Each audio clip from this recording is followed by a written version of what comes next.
ભરૂચ જિલ્લાના Ankleshwar ST depot સામે રહેતો અને મૂળ ઉત્તર પ્રદેશનો વિશાલ ખાન અંકલેશ્વર જીઆઈડીસી વિસ્તારમાં નશાની ગોળીઓનું છૂટક વેચાણ કરવાનો હતો। તે પૂર્વે જ એસઓજી પોલીસની ટીમે તેને રાજપીપળા ચોકડી પાસેથી આંતરી લીધો હતો।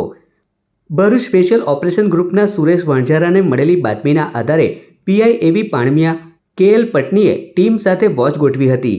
આરોપી એક્ટિવા પર આવતા જ તેને કોર્ડન કરી ઝડપી લેવાયો હતો। આરોપી પાસે ₹1.86 લાખની 600 નશાકારક ગોળીઓ મળી આવી હતી। આ સાથે જ મોપેડ, મોબાઈલ ફોન અને વિમલ મુનકા વટીના 40 પેકેટ મળી કુલ ₹2.66 લાખનો મુદ્દામાલ જપ્ત કરાયો હતો। પ્રાથમિક પૂછપરછમાં આ નશાના કાળા કારોબારમાં અન્ય 2 શખ્સોની સંડોવણી બહાર આવી છે, જેમાં સુરતના કાપોદ્રા વિસ્તારનો અસલમ અને સુરતનો જ એક મારવાડી શખ્સ સામેલ હોવાનું ખુલતા પોલીસે આ બંને આરોપીઓને વોન્ટેડ જાહેર કરી તેમને ઝડપી લેવા ચક્રો ગતિમાન કર્યા છે।